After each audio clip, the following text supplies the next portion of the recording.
오늘 시편 4편도 그 서두의 표제를 보면 다윗의 시입니다. 3편과 4편은 그래서 긴밀하게 연결되어 있는 많은 어려움 속에서 우리가 다윗의 위대한 왕의 업적만을 보고 메시아인 위대한 이스라엘, 여러분이 이스라엘에 여행하면은 생각나는 오직 왕이, 가장 대표적 왕이 누구냐? 다윗입니다. 다윗. 뭐 솔로몬도 있고 다른 왕도 많지만은 다윗을 빼놓고 이스라엘에서 왕을 논할 수가 없습니다. 마치 우리가 광화문에 가면은 어떤 왕의 동상이 있죠? 그걸 요즘에 뭐 옮긴다 마나 난리가 났죠. 이건 거의 치의 복권이에요, 여러분. 함부로 만지면 큰일 나는 거예요. 다윗도 마찬가지입니다. 그래서 이스라엘의 국기는 다윗의 상징은 별이 국기입니다. 그 정도로 중요한 왕입니다. 그러나 우리가 이 시편을 보면은 다윗이 그가 왕의 삶을 살면서도 그 과정 속에 그의 매일의 그 어떻게 보면 우리 표현으로 비루한 삶들, 정말 하찮아 보이는 매일매일의 삶 속에서 그 얼마나 때로는 고난 속에 눈물 속에 기도를 했고 그 삶 속에 하나님을 의지하고 가 있는가. 이것은 우리에게 큰 도전을 줍니다. 다윗 같은 사람이 설마 시험을 받았을까? 설마 어려움 속에 있었을까? 다윗은 그저 기도하면 늘 하나님이 그냥 즉각 응답한 것처럼 그렇게 여러분 생각 드시죠? 저만 그런가요, 여러분? 여러분 성경의 다윗 그러면 어때요? 가장 하나님과 가까웠던 왕 중에 한 사람이잖아요. 다윗은 항상 하나님의 시온에 데려가 있을 거라고 우리는 그냥 짐작하고 거의 믿습니다, 여러분. 실제 그런 일도 많이 있었고. 그러나 그의 오늘 이 기도의 내용들을 보면은 다윗은 수많은 나날을 눈물로 걱정으로 때로는 하나님의 응답을 기다리며 갔던 그런 모습들, 여러분과 저와 별반 다를 바 없는 지극히 연약한 한 인간으로서 하나님의 은혜를 붙잡고 나아갔던 그 모습, 그가 그 시간 하루하루를 하나님 앞에 기도하고 나아갈 때 그것이 모아져서 하나님의 위대한 왕으로 서 있는 것을 보게 됩니다. 오늘 매일의 순간순간의 삶이 모여서 결국 여러분과 저의 인생도 하나님 앞에 위대한 하나님의 성도로 설 줄 믿습니다. 어느 날 갑자기 성인이 천사가 되는 건 아닙니다. 큰 착각입니다. 성도의 삶은 매 순간순간이 너무너무 중요합니다.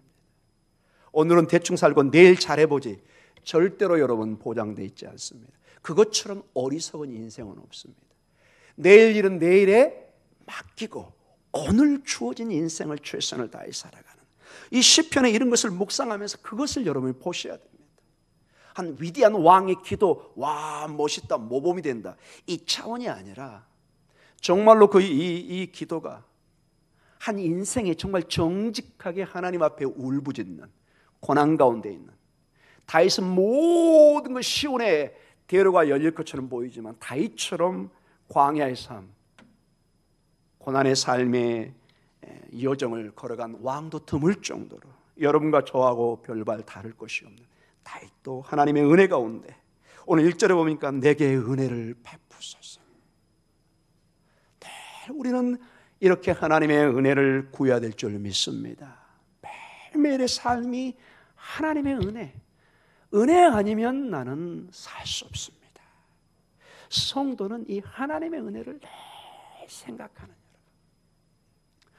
자, 이 말씀을 준비하다가 갑자기 어떤 분 집에 키우는 애완견 비유가 나와서 제가 놀라운 걸 하나 느꼈습니다. 왜 사람들이 그렇게 애완견을 사랑하고 뭐 개 안 좋아하는 사람은 있지만 좀 양해하고 들으시기 바랍니다. 왜 이렇게 개를 좋아할까? 애완견을 그렇게 애완견. 되게 이사 가면 남자들이 제일 두려울 때 강아지만 안고 있으면 된다고 그러죠, 여러분. 강아지는 놓고 가지 않기 때문에 부인이 그 정도로 강아지를 아끼는. 왜 그런가 분석을 해봤더니 딱 강아지는 하나밖에 없답니다. 지치고 돌아온 다 피곤해서 자고 있는데 문 앞에 주인을 그때까지 기다리고 와서 열심히 꼬리 쳐주고 핥아주고 그러면 주인은 감동해가지고 아이고 너밖에 없구나. 이 11시 12시에 나를 기다리는 거. 아이고 내 새끼. 이제 새끼까지 얘기 나옵니다. 이제 다 고로라 떨어져 자고 있는데 이 강아지는 탁 신발 옆에 앉아가지고 그냥 주인을 기다리는. 사랑하는 성도 여러분, 제가 비유가 좀 그렇지만은 마치 이런 것처럼 우리가 하나님의 은혜를 쫓아가면 하나님은 축복을 안 하려 안 할 수가 없을 줄 믿습니다. 이건 놀라운 비유입니다. 저는 그것을 들으면서 아하, 저게 영적으로도 진리가 있겠구나. 하나님 앞에 은혜를 구하고 나아가는데 하나님이 그 사람을 은혜 안 주고 배기겠습니까, 여러분? 구하는 자에게 문이 열릴 줄 믿습니다. 하나님 알아서 주시겠지. 여러분 식당 가가지고 제일 허망한 주문이 뭐예요? 알아서 주세요. 정말 그 사람들이 알아서 주면 어떡합니까, 여러분? 정당한 방법이란 메뉴를 보고 탁탁탁 지적해서 이거 갖다 주세요. 이게 더 낫지 않겠습니까, 여러분? 하나님, 저 이런 문제로 기도하고 있습니다. 자녀의 문제로, 사업의 문제로, 생업의 문제로 하나님, 주의 자비가 너무 필요합니다. 은혜가 필요합니다. 여러분 구체적으로 손가락을 세어가면서 기도하시기 바랍니다. 여러분 하나님 앞에 어떠한 기도도 나쁜 기도는 없습니다. 여러분 이 시편을 보면은 여러분 정말 황당한 기도도 하나님은 모든 걸 들어주십니다. 여러분 기도를 골라서 할 생각을 하지 마십시오. 기도의 어떤 테크닉도 생각하지 마십시오. 우리가 절박할 때 딴 생각 없습니다. 주여 살려주세요, 도와주세요. 절박할 때는 이 소리밖에 안 들립니다. 여러분 이러한 마음으로 주님 앞에 간구하는, 주님 앞에 나아가는 그런 간절한 마음 있기를 먼저 간절히 축원하고 기도합니다. 자, 오늘 본문을 보면은 3편과 4편이 매우 유사합니다. 우리 시편 예를 들어서 4편 6절에 보면 여러 사람들의 말이 있고 나를 괴롭힙니다. 바로 앞선 시편 3편 2절에 보면 많은 사람이 나를 대적합니다. 한두 사람이 아닌 많은 사람들이 나에게 말을 많이 하고 어려움을 주고 있는 유사한 점이 있습니다. 그리고 놀랍게 시편 3편은 아침에 주로 찬양했다는 근거가 있습니다. 우리 시편 3편 5절 한번 읽어볼까요? 여러분 성경에 시편 3편 5절입니다. 같이 한번 읽어볼까요? 내가 누워 자고 깨었으니 여호와께서 나를 붙드심이로다. 자다가 깨었어. 아침입니다. 일어나자마자 하나님 앞에 구하고 기도하는 새벽 기도의 모습을 보여줍니다. 근데 이 시편 4편은 저녁의 기도인 것이 명확하게 보입니다. 우리 시편 4편 8절을 같이 한번 읽어보겠습니다. 오늘 우리의 읽은 본문입니다. 8절 같이 읽습니다. 내가 평안히 눕고 자기도 하리니 나를 안전하게 살게 하시는 이는 오직 여호와이시니이다. 아멘. 그래서 이러면 3편과 4편은 아주 긴밀하게, 이게 되게 학자들은 이걸 분리하지 않습니다. 아침에 이렇게 하나님의 앞에 기도하고 새벽을 깨우며 또 기도를 하고 생업에 일터로 나아갑니다. 이제 자기 전에 모든 생업을 정리하면서 하나님의 은혜를 감사하고 하나님 앞에 나아가는 모습을 보여주고 있습니다. 그리고 전반적으로 시편 4편은 마치 3편과 같이 탄식처럼 보입니다. 여러 가지 어려움 얘기가 있습니다. 2절에 보면 인생들아 어느 때까지 나의 영광을 바꾸어 욕되게 하며 헛된 일을 좋아하고 거짓을 구하려는가. 많은 사람들의 어려움이 있습니다. 그리고 7절에 보면은 농사가 잘 안 됐던 느낌도 줍니다. 우리 7절 한번 읽어볼까요? 4편 7절.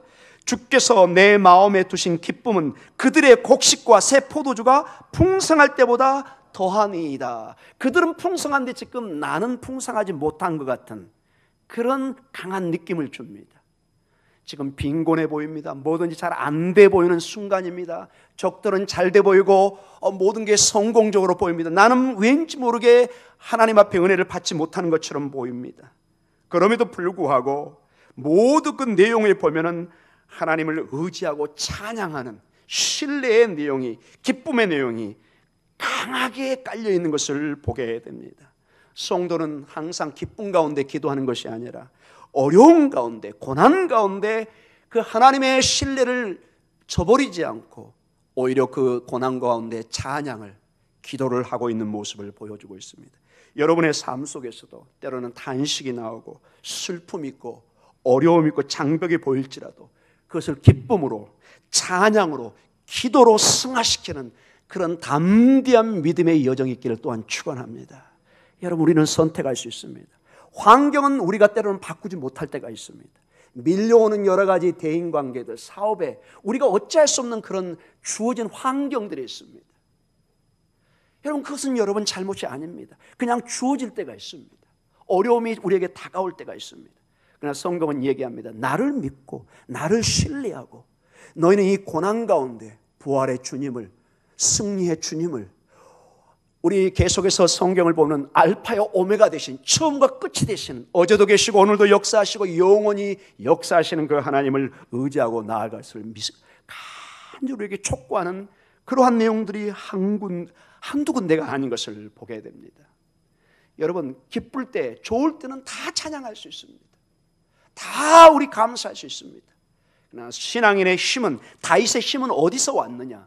고난 가운데 그가 좌절하지 않고 실망하지 않고 끝까지 하나님 앞에 기도하고 아침에 밤에 기도하는 가운데 궁극적으로 그것이 모여져서 그의 인생이 하나님 앞에 합당한 이스라엘의 위대한 메시아의 왕이 된 것을 보여주고 있습니다.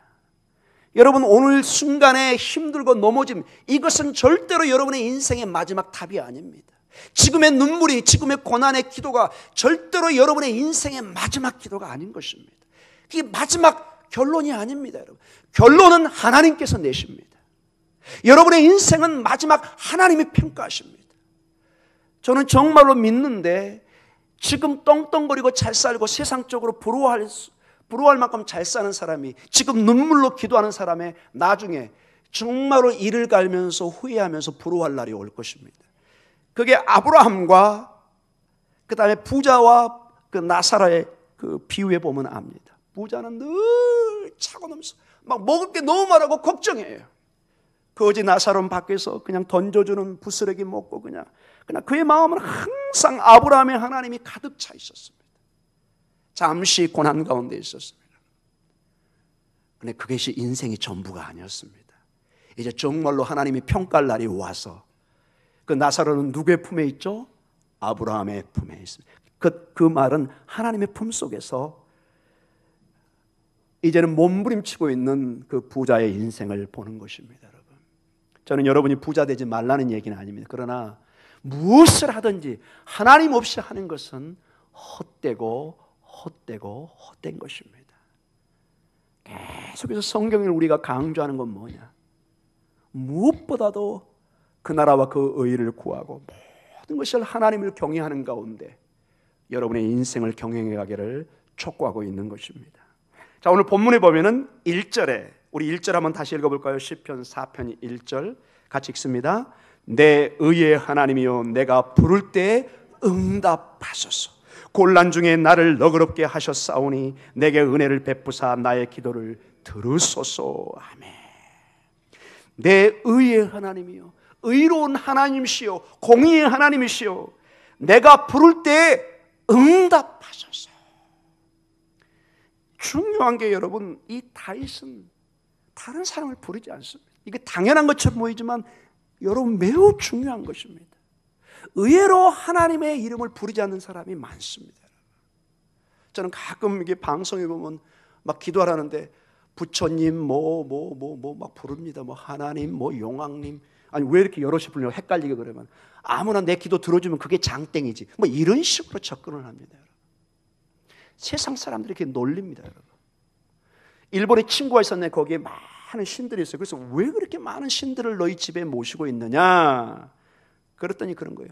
아니, 신들을 노엽게 할 이유가 뭐가 있냐고. 뭐 예수 믿는 사람의 하나님이 좋다면 그분도 섬기고, 뭐 용왕신도 좋다면 섬기고, 차를 사면 차신이 또 있대요. 차신 또 이렇게 하고, 좋은 게 좋다는 식이에요. 하나님만 오로지 하나님을 부를 수 있는 것은 하나님의 은혜인 줄 믿습니다. 여러분, 하나님은 그 영광을 나누지는 않으십니다. 하나님의 영광을 그 누구하고도 비교하기를 매우 싫어하십니다. 하나님은 질투하는 하나님이시고, 여러분의 사랑도 마찬가지입니다. 여러분 부부관계나 여러분 자녀관계, 그 사이에 어떤 다른 사랑이 다른 사람이 뺏어가면은 여러분 죽을 것처럼 가슴이 타는 것입니다. 그게 없으면 여러분 관계에 서로 사랑하는 거 아닙니다. 그게 질투라는 것입니다. 그게 사랑이라는 것입니다. 여러분, 사랑이란 항상 아가페이적으로 모든 걸 감싸고, 그것은 사랑이 아니에요. 여러분, 그건 순진한 거예요. 사랑하는 성도 여러분, 하나님은 질투하는 하나님, 이해가 안 되는 단어. 어떻게 하나님이 질투를 하실까? 하나님 질투하십니다. 하나님의 영광을 절대로 바꾸지 않습니다. 여러분 여기 시편 1편에 내 의의 하나님이요, 여러분의 삶의 항상 중심에, 여러분의 기도에 하나님의 이름이, 하나님이 먼저 불려지는 그러한 은혜가 있기를 간절히 축원합니다. 내가 부를 때 그 하나님이 응답하십니다. 그 어떤 다른 신도 그것은 사실은 헛것입니다. 그것은 사실은 거짓말입니다. 그걸 우상이라고 그럽니다. 여기 보면은 시편 기자는 간절히 기도합니다. 근데 여기 1편, 4편 1절이 중요한 게 이 하나님을 부르는데 무언가를 하나 가지고 옵니다. 그 후렴구에 뭐라고 나와 있죠? 곤란 중에 나를 너그럽게 하셨사오니. 즉 과거에 이 시편 기자는 그의 삶 속에 하나님이 얼마나 과거의 은혜 가운데 자기를 인도해 왔는지, 이렇게 나를 생명으로 인도해 오신 하나님, 고난 가운데, 곤란 중에, 환난 가운데 나를 지켜주신 하나님, 지금 이 환난을 지켜줄 줄 믿습니다. 이렇게 고백하고 있습니다. 이것은 여러분 매우 중요한 신학입니다. 제가 유대인과 살면서 가장 중요한 특징 중 하나가 조헤르라는 단어입니다. 한번 따라해 볼까요? 조헤르. 좀 단어가 어렵죠? 조헤르. 기억하다는 뜻입니다. 항상 자녀들에게 얘기합니다. 너희는 기억하라. 우리 유대민족이 어떻게 고난 가운데 살았는가 역사를 기억하게 합니다. 아우슈비츠, 나치의 그 학정을 보복하란 말을 안 씁니다. 그러나 다시는 이 역사가 반복되지 않도록 너는 이 사건을 기억하고 있어라. 6월절을 뭐하라? 기억하라. 하나님의 구원의 역사를 기억하라. 이 기억을 잃어버리면, 역사를 잃어버린 민족은 희망이 없는 것입니다. 하나님의 은혜를 기억하지 못하면 오늘 내가 서 있는 이것을 배은망덕하게 됩니다. 내가 지금 이 서 있는 게 내 힘으로, 내 능력으로, 내가 건강해서, 내가 열심히 살아서 이렇게 주어진 줄 알고 착각을 합니다. 기억하셔야 됩니다. 하나님이 나에게 건강을 주시고 환경을 주시고 여건을 주시고 오늘 이 자리에 온 것이 하나님의 은혜인 것을 기억하셔야 됩니다. 기억하셔야 됩니다. 큰 글씨로 적혀 있습니다. 너희는 이 역사를 기억하라. 조헤르라는 단어를 적어놨습니다. 사랑하는 성도님, 여기 보면 곤란 중에 너를 너그럽게 하셨으니, 나를 너그럽게 하셨으니, 하나님이 얼마나 나를 고난 가운데 있는 나를 보살펴 주시고 인도해 주시고, 마치 엄마가, 아빠가, 부모가 나를 인도하듯이, 독수리가 그 날개의 새끼를 등에 치고 날아가듯이 이스라엘 백성을 어떻게 인도했는지를 기억합니다. 그리고 내게 은혜를 베푸사 나의 기도를 들으소서, 이렇게 역사하고 있습니다. 여러분의 삶 속에서도 하나님의 은혜를, 지금 이 주어진 이 고난이 과거에 하나님이 어떻게 나에게 역사했는가 생각하면 능히 오늘도 헤쳐나갈 수 있는 힘이 있는 줄 믿습니다. 어제나 오늘이나 동일하신, 영원히 동일하신 하나님입니다. 과거에 나에게 역사했다면 지금도 나에게 역사하신 하나님입니다. 우리는 과거, 현재, 미래가 구별될 수 있지만 하나님은 모든 시간과 공간을 초월하시는 분입니다. 그분이 오늘 여러분께 기도하실 때 과거에 여러분에게 역사했던 그 하나님이 오늘 여러분의 기도를 응답해 주실 줄 믿습니다. 그리고 2절에 이렇게 나옵니다. 우리 같이 읽어볼까요? 2절입니다. 인생들아 어느 때까지 나의 영광을 바꾸어 욕되게 하며 헛된 일을 좋아하고 거짓을 구하려는가. 나를 괴롭히는 인생들입니다. 어느 때까지? How long?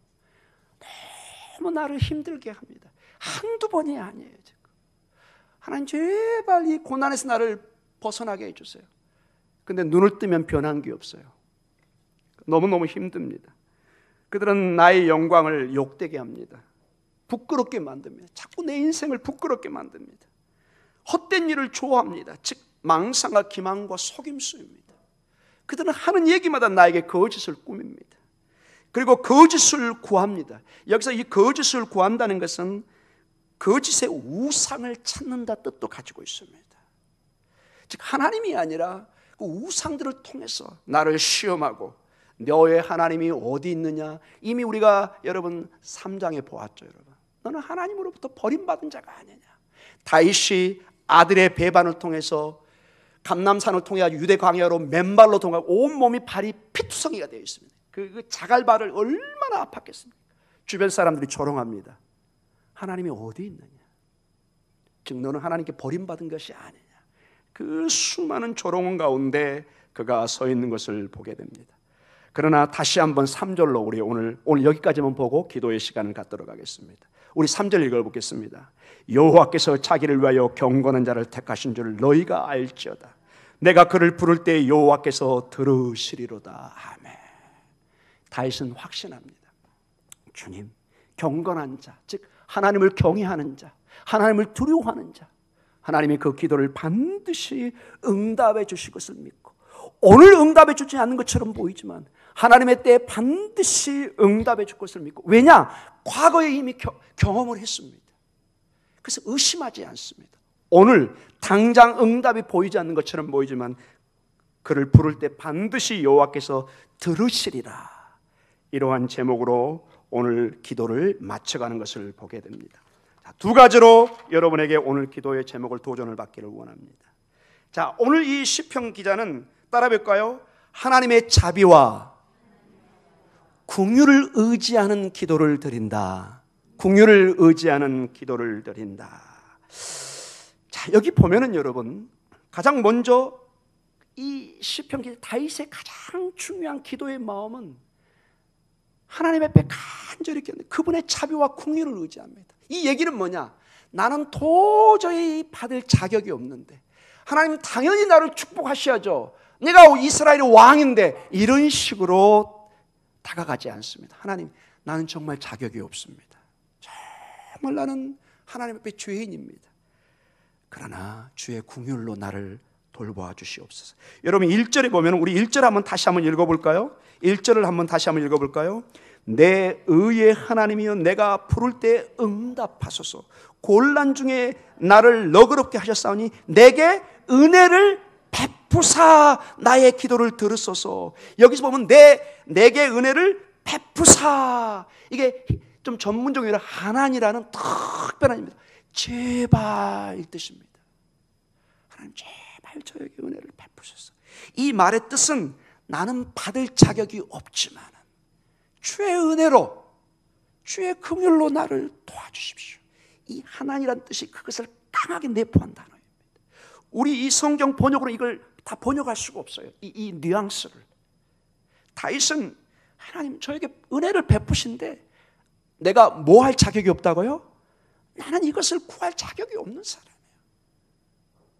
나는 아무것도 주님 앞에 구할, 떳떳이 내가 이걸 당당하게 give and take로 내가 이만큼 줬으니까 당신 이만큼 주시오, 이런 비즈니스로 관계가 아니라 전적인 하나님이 주시면 주고 안 주면 받을 수 없는 그런 상태 속에서, 하나님 그러나 제가 기도합니다. 주의 긍휼과 은혜로, 주의 헤세드, 그 하나님의 언약의 사랑으로 저에게 은혜를 베풀어 주옵소서. 사랑하는 성도 여러분, 우리는 오늘도 예수 그리스도 안에 구원은 받았지만 이것이 당연한 것처럼 얘기하시면 안 됩니다. 우리의 구원도 하나님의 은혜입니다. 우리의 기도도 여러분 오직 하나님의 은혜를 구하는 기도가 되시기를 간절히 축원합니다. 주님, 저를 도와주십시오. 정말 이 문제 어렵습니다. 정말 저 어디가 아픕니다. 정말로 주님 이거 도움 주지 않으면 안 됩니다. 남들에게 다 얘기할 수 없는 굉장히 프라이버시가 있고, 여러분 다 얘기 안 해도 얼굴에 많이 써 있습니다. 여러분. 어떻게 저한테 모두에게 다 얘기합니까? 때로는 그런 얘기도 하더라고요. 남편에게도 할 수 없는 얘기가 있다고, 아내에게도 할 수 없는 얘기가 있다고. 여러분 주님에게 하시기 바랍니다. 주님은 다 아십니다. 대신 주의 은혜를 구하시기 바랍니다. 근데 놀라운 게, 하나님은 그분의 은혜를 의지하고 나면 하나님은 그때는 너무너무 여리셔요. 여러분 가장 약한 게 뭐예요? 여러분의 자녀가 엄마, 그때부터 여러분 녹기 시작해요. 자녀가 울면서 그러면은 제가 볼 때 99.9% 들어줍니다. 우리 여기 자녀들 이 방법을 또 쓰려고 할지도 모르겠는데, 진심으로 울면, 제 조건은 부모들은 영악해가지고 여러분이 가짜로 우는지 진짜로 우는지 다 알고 있습니다. 진짜로 여러분이 정말로 진심으로 눈물을 흘리면 부모는 온 마음이 감동하기 시작합니다. 근데 그 마음을 누가 주신 거죠? 하나님이 주셨습니다. 그 얘기는 뭐예요? 하나님이 그 마음을 가지고 있다 없다? 그 마음을 가지고 있다니까요, 여러분. 우리가 하나님의 은혜를 의지하고 기도하면 하나님이 반드시 마음을 움직이게 되어 있습니다. 좀 표현이 제가 그렇습니다. 하나님의 약점이십니다. 성도가 눈물로 콧물로 주여 야복가의 야곱처럼 주님 저 축복하지 않으면 난 형한테 죽습니다. 뻔한 뻔짜입니다. 지금 군대를 데리고 몇백 명이 나에게 다가오는데 이거는 100% 나와 내 가족을 죽이려고 하는 건데 주님 복 주지 않으면 난 이거 놓을 수 없습니다. 여러분 그런 자세로 기도하는 주의 공의를 구하는 그런 은혜가 있기를 간절히 축원합니다. 두 번째로 여러분 1절과 3절에 중요한 기도의 자세가 또 나와 있습니다. 우리 1절 다시 한번 읽어보겠습니다. 내 의의 하나님이여 내가 부를 때 응답하소서. 곤란 중에 나를 너그럽게 하셨사오니 내게 은혜를 베푸사 나의 기도를 들으소서. 그 다음에 우리 3절 같이 읽습니다. 여호와께서 자기를 위하여 경건한 자를 택하신 줄 너희가 알저다. 내가 그를 부를 때 여호와께서 들으시리로다. 우리가 좀 따라해 보겠습니다. 샤마.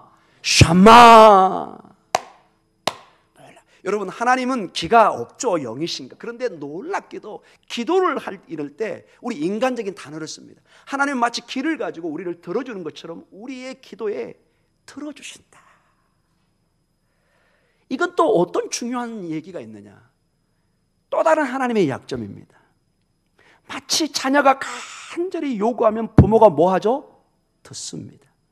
성도들이 기도하면 하나님은 뭐 하게 돼 있어요? 들으신다니까요, 여러분. 아멘.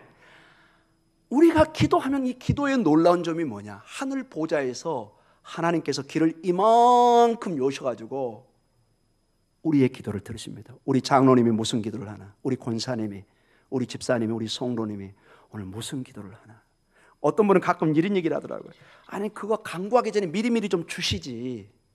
꼭 간구해야 주느냐? 그거는 저한테 묻지 마시기 바랍니다. 이거는 기도의 신비입니다. 성경에서 우리가 풀 수 없는 신비 중에 하나가 기도입니다. 이 기도의 신비를 여러분이 체험을 하셔야 돼요. 기도는 이론적으로 설명할 수 없는 하늘과 땅이 만나는 신비의 역사입니다. 하나님은 전능하시고 모든 걸 아시고 모든 걸 다 하실 수 있어요. 그런데 성경은 분명히 얘기합니다. 나는 기도를 통해서 역사하겠다. 물론 기도 없이도 역사할 수 있습니다. 그러나 대부분의 여러분 중요한 일들, 하나님의 사람들이 항상 중요한 일 앞에 뭐 하죠? 기도합니다. 왜 그럴까요? 저한테 묻지 마시기 바랍니다.